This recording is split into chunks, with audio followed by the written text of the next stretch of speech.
I am engaging in the work of honoring the legacies and wisdom teachings of African indigenous root ancestors. And so in this time, in particular during this time, they are urging us, like begging us to remember who we are, to reclaim our innate power, to heal the fragmentation of our minds, bodies, and spirits. And this fragmentation, it is embodied, it's within all of us, because it is a collective wound that is the result of all of the harmful isms that we experience every day: sexism, capitalism, imperialism, globalism, racism, all of these systems that have conspired, not only conspired to keep us in a state of oppression, have conspired to completely extract our life force. And when I say our, Black women's life force. And that's global. And the extraction of our life force, it demonizes our power. It denies us our right to rest, restoration, joy, passion, to be cared for, to be supported, to be nurtured in the ways that we consistently show up and do it for everyone connected to us. And on top of that, it has denied us the cosmic authority of our own divinity, externalizing our divinity in objects and people that look nothing like us, that move nothing like us. So taking the feminine, female, woman, femme principle out of the divine altogether through organized religions. And so that's the one thing we get really, really raw in this program, and in terms of the orchestrated, intentional way that Black womanhood has been erased and demonized. And it's no wonder that we still sit as a collective in spaces where we are dealing with so much health disparities, where we are dealing with stress-related diseases and issues, and diabetes and heart disease and cancers and all of the things. And so in my work, I consider myself a spiritualist, but I'm not a love and light spiritualist, because I embody in this body, in this Black female body, for generations, I have had to confront family trauma, historical trauma, a collective trauma.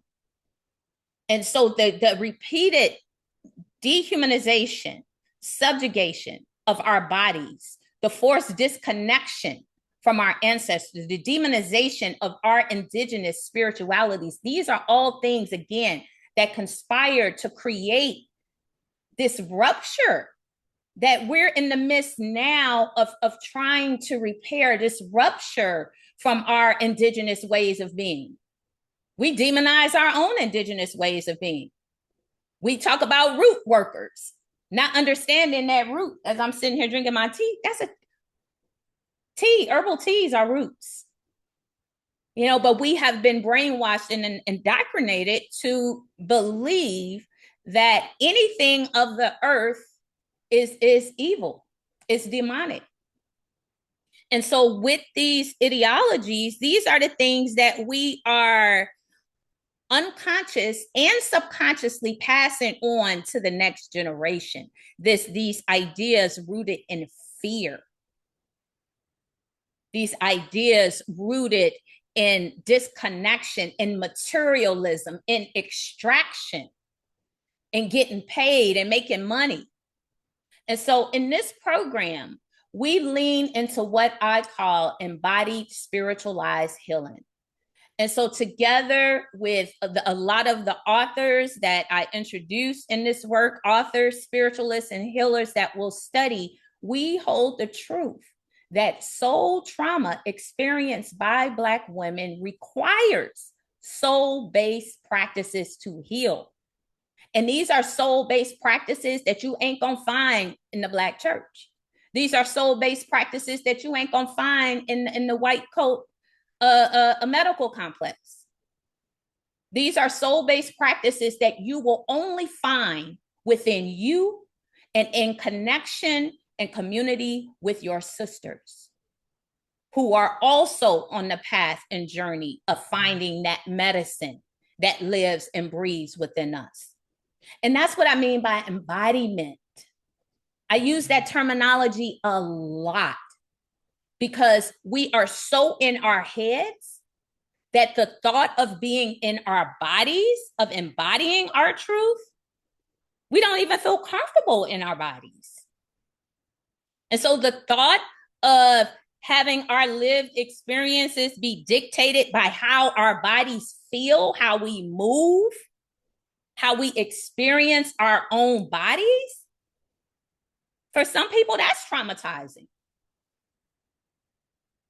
And so embodied practices calls us to account for these bodies as our temples, as our gift, as our ancestral antennas, to be able to access a deeper level of wisdom and practices that restores us, that restores ourselves, that restores our relationships with our children, that restores our relationships with our partners, that restores our work relationships, everything that we are connected to. And so for this reason, I am so incredibly grateful that you all are here, because you are here by divine appointment.